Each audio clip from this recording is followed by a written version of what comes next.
Hey everybody, welcome back to the LuckyDog podcast. This is your host, Elias Roush. This podcast is sponsored by EliasRoushMedia.com, photo, video, digital media production. Today we are discussing the controversial Netflix distributed film 365 Days.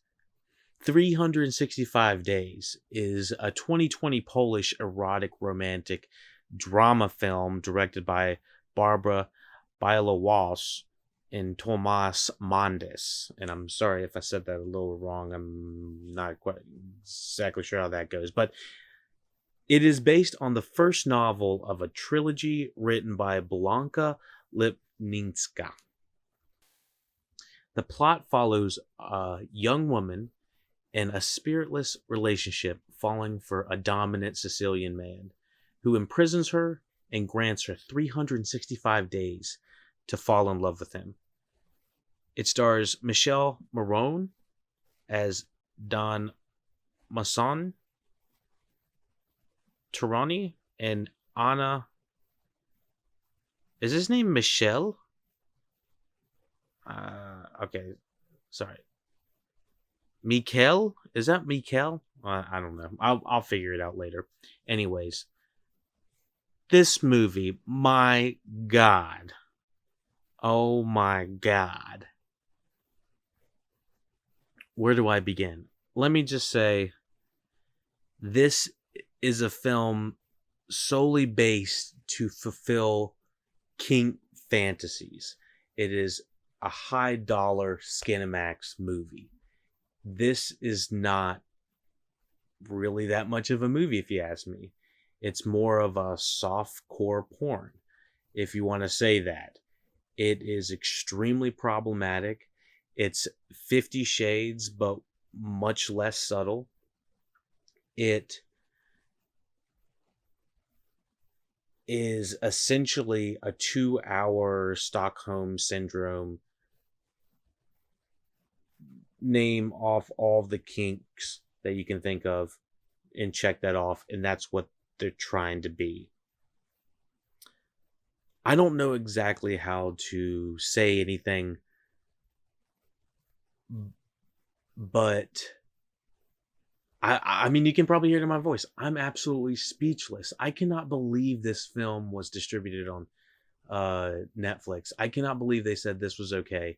Not only from a story perspective, is it just absolute shit? I mean, it is every bit of the 50 Shades formula, but it's every bit worse though. I mean, it's this asshole billionaire crimes Italian mobster guy kidnaps a young Polish woman, and the only justification for it that says that she's okay with it is that he is a tall, dark, handsome man.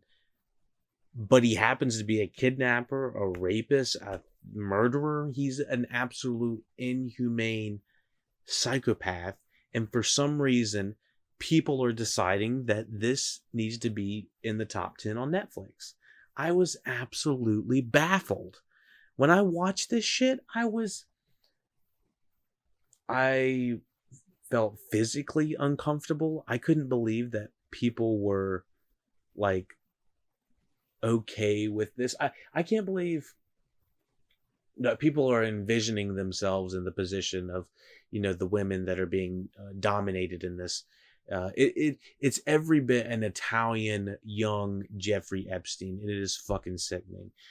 It is this guy kidnaps a young woman, gives her a year to fall in love with him, and if she doesn't, apparently she'll be let go or something like that. And he has proof that this is a little bit part of the plot, but that her current boyfriend's not the best boyfriend, and so that's okay for her to go be kidnapped by this guy. I mean, there's no like justification for the fact that she doesn't know this guy. She says, you must be crazy to kidnap me and think that I'm going to fall in love with you in a year. That's a crazy thing to think about.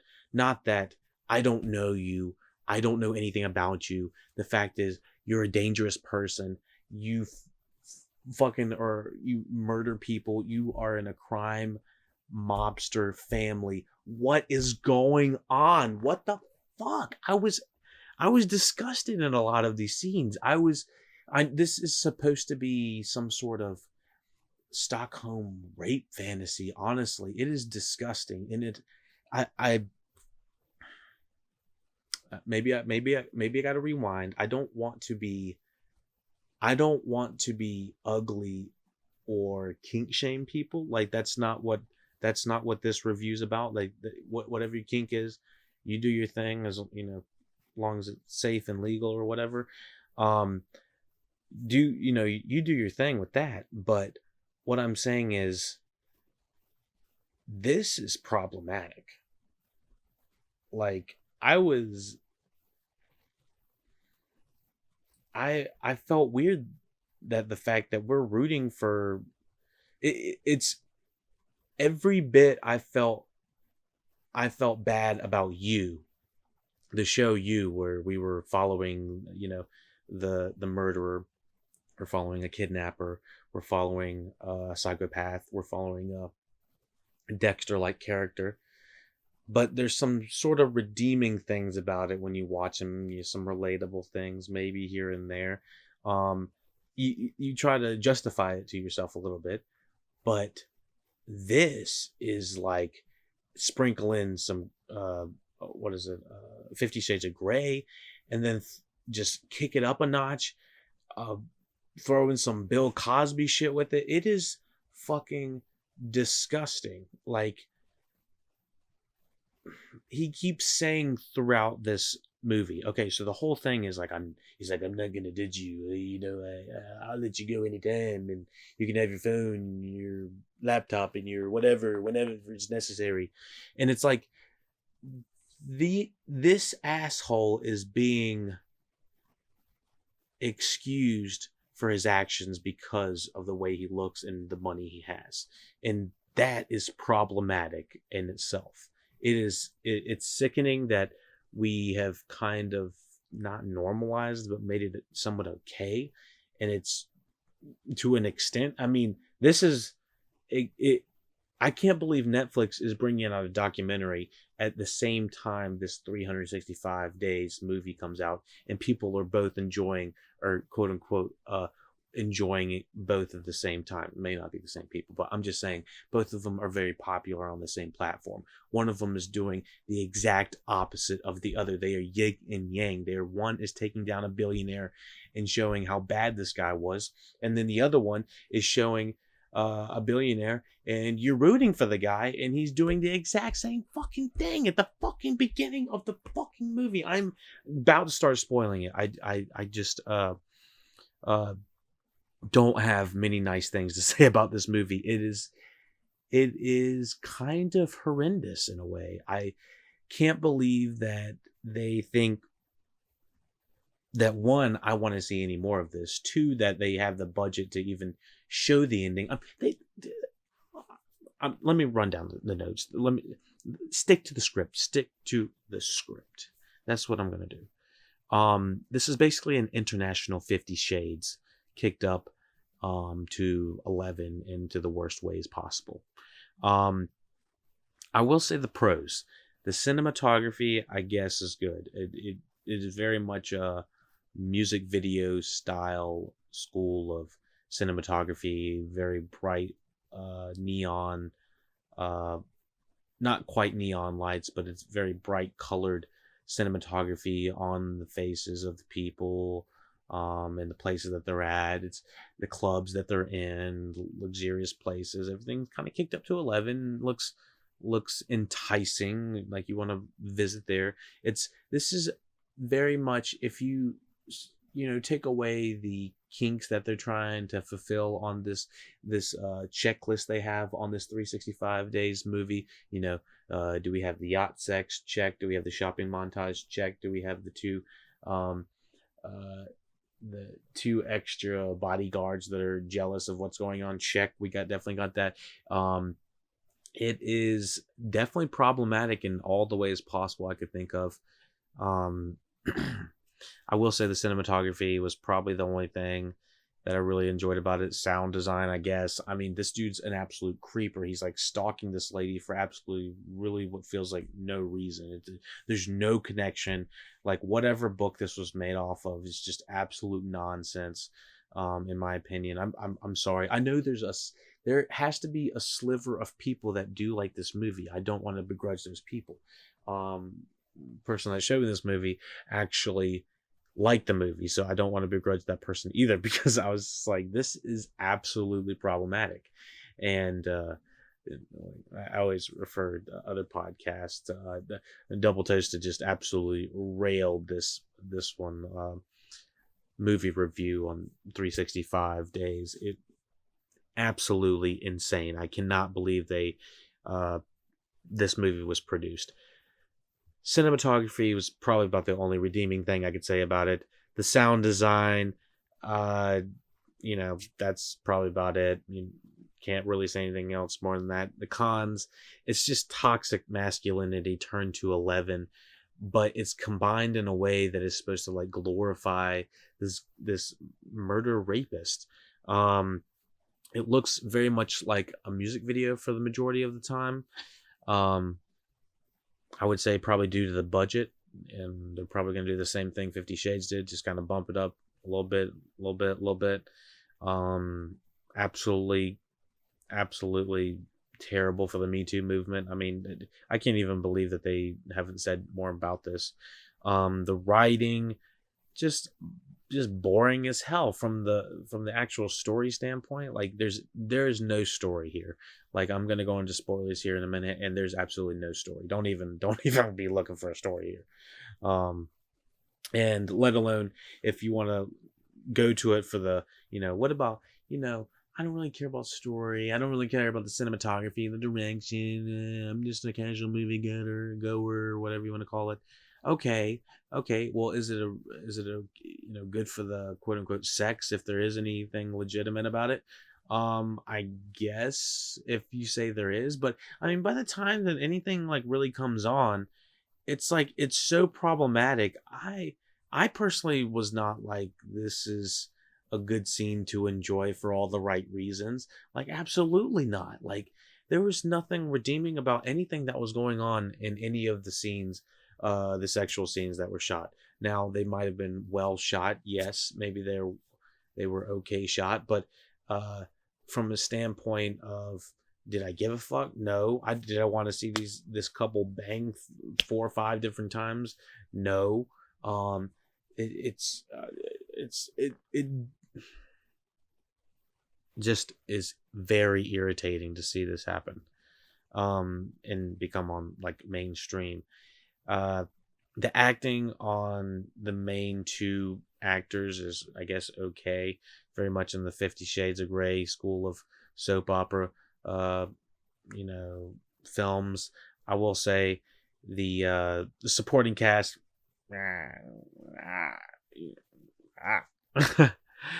sorry. In fucking pop music every turn. They went to the Suicide Squad of soundtrack learning. They get their iPod shuffle or whatever the hell they're using, their damn Zunes, and shuffle it and play the next song, hit the next sex scene, go to the next song, hit the next sex scene, go to montage, hit the next song, hit the next sex scene. It is so repetitive that I don't ever want to watch this again. I'm trying to still get it out of my head. There's scenes where the main antagonist is absolutely just ruthless to women, and like the stewardess on an airplane. Oh my god, I was kind of like physically like sick just like watching this. I was like, this is fucking just too much to handle. I know this is for some people. I'm not one of those people. Like, once again, not here to kink shame anybody, but given the circumstances of everything that had happened throughout the entire time that I was I don't know, watching this, it's just absolutely fucking ridiculous. It was like, I don't know, within like 4 days this lady's falling for this guy. It's like, I don't care how good this guy looks. I don't care how much money you get. It's like fucking creepy. It's fucking creepy. And they don't ever acknowledge it. The main Anna, or what's her name? Anna Maria Saluka, who plays Laura. Yeah, Laura never seems to acknowledge how fucking creepy it is. I mean, she has like one or two scenes where it's like,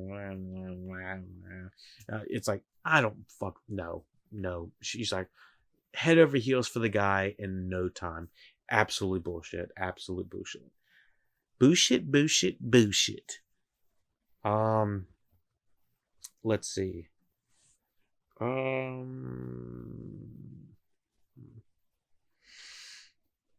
Is this dude's name Mikhail? Yeah, his name is Mikhail Maroon, I think. Okay.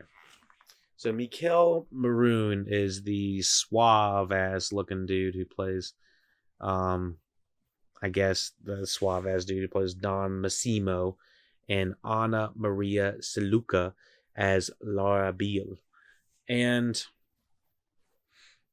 you know what? Maybe this guy he's considered a handsome dude. He might be to some women and some, a couple men. I guess I could say he's a relatively handsome guy, but everything he does in this fucking movie is the ugliest thing I've ever seen in my life.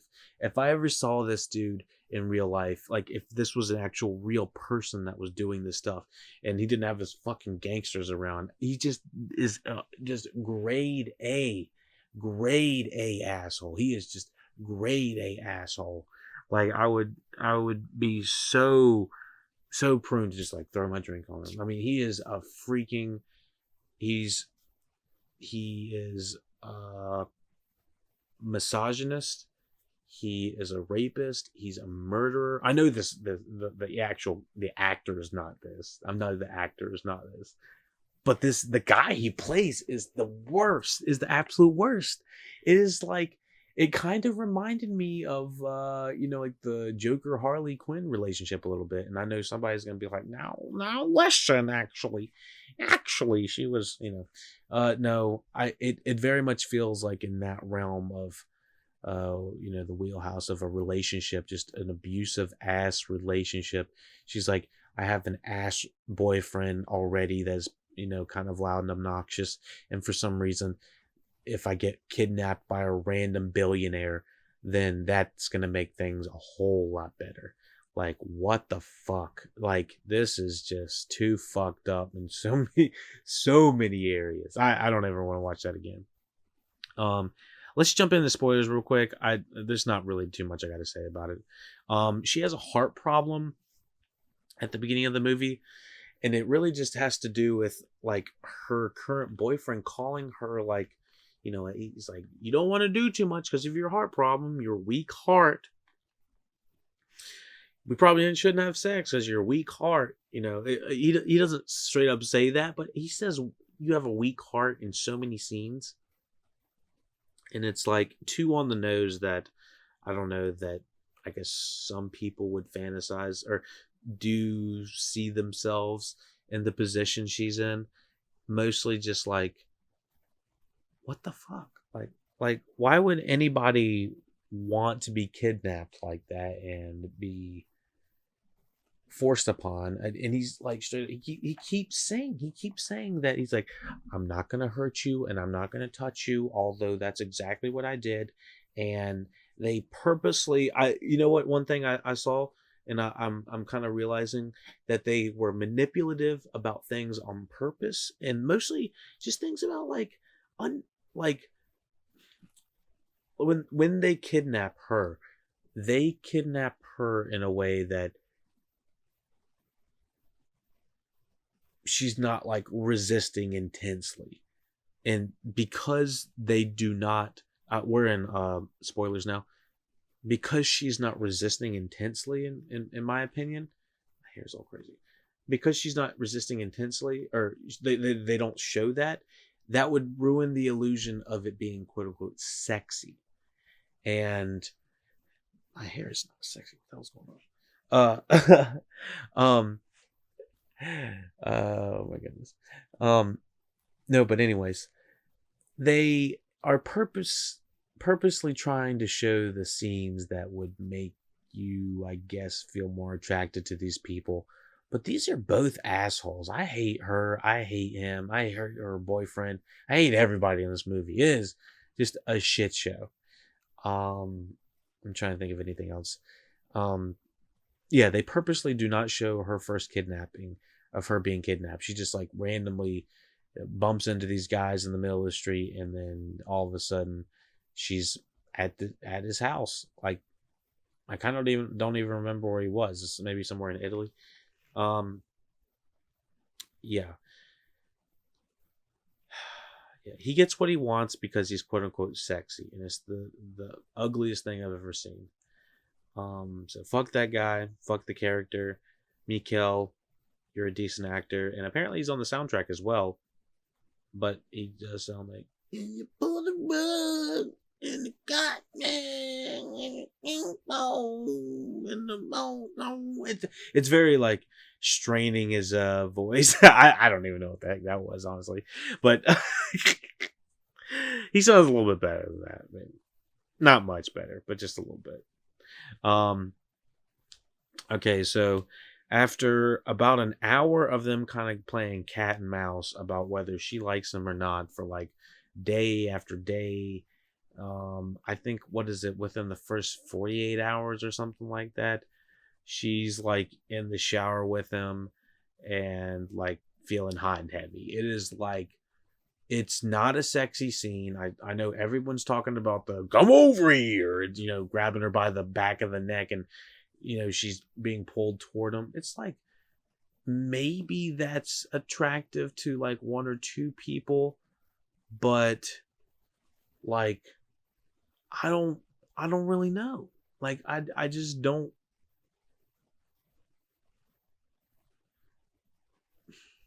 It's literally the fantasies that they were going down. Okay, so we need the rape fantasy, the kidnapping fantasy, we got the what else fantasy, the murder fantasy, the crime boss fantasy, the Italian fantasy, what is it, is this considered interracial fantasy? What else do we got? The bathroom scene fantasy, the scene where he says, I'm not going to do anything to you bad, but actually does, is like groping her in terrible ways. That fantasy. There's a cuckolding fantasy. There's the yacht fantasy. There's the shopping spree fantasy. Everything is a big fucking fantasy in this fucking movie. It's just absolutely ridiculous, absolutely dumbfounded that this was ever allowed. So and I mean, I could go on. There's more fantasies. And the whole reason that he saw her like one of the last days that his father was shot and the bullet went in his heart at the same time, and it's like that was the last face he saw. It's like, shut the fuck up. I was so pissed during this movie. I was so pissed. Oh my gosh. All right. If you can go back and check out the 50 Shades of Grey. 50 Shades of Grey. Is that what it's called? 50 Shades of Grey podcast that we did on that movie. That I went off on that one too. It's so problematic on so many levels. And then at the very fucking end of this movie, are you serious that they are trying to fake her death? Like, the way that they show her death is her going into these she's like on the highway or something like that against the seaboard, and going through tunnels, and then you see the car, and then all of a sudden the car doesn't go through the tunnel, and all you see is like cop cars at the end of the tunnel. It's like they didn't even have fucking funds to show the end of the fucking movie. They are leaving you on a fucking cliffhanger in a way that they said, all right, I guess we used all the budget up on all the location scouts and the wardrobe and the billionaire's mansion rentals. What do we have left? Okay, so we have money for. So we wrote a wreck in the scene, but we don't have any money for that. So what do we do? Okay, so we can write it as the car goes into the tunnel and the camera stays mysteriously out, and all we see is a single cop car, and it fades to, was it white? What the fuck? Or fades to black fuck.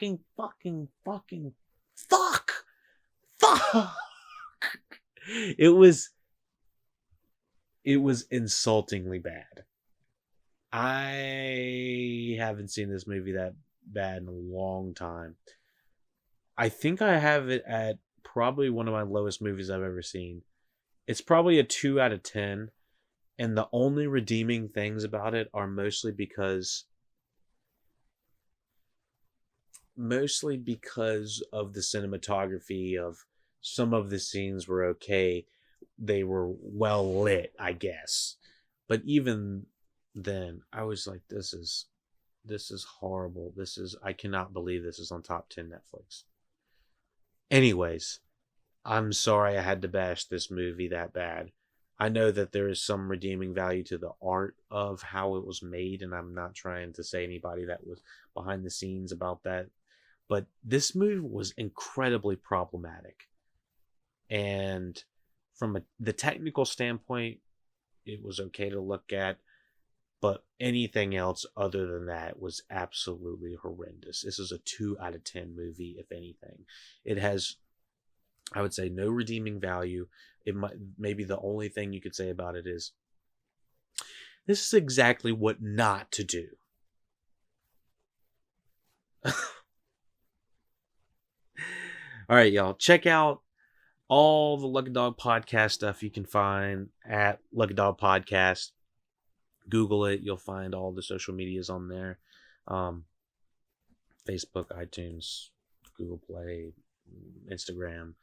So we're on Discord. We're on YouTube Live, Twitch Live. We're on all the lives, all the good stuff, all the popular stuff. So thank you for watching, listening. Lucky Dog Podcast. We could not do this podcast without you.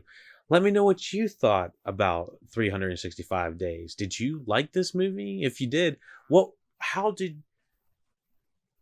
were the redeeming qualities of the movie for you? I don't want to be a complete asshole about it. I know that I completely went off about it and might have went on a little tangent and, fagazi fagoozy, but it's not this nor that. It's just a movie. I do think it is problematic. But yeah, let me know if you enjoy the podcast, if you enjoyed the review. Let me know. Thumbs up, subscribe. If you want everything early, YouTube it. Everything else is going to be cataloged on Soundcloud as well, so you can find the full description. All the full description will have everything, and SoundCloud will have the entire library. So, yeah, check it out. Lucky Dog Podcast. We could not do it without you. Take it easy. My God, that movie was horrible.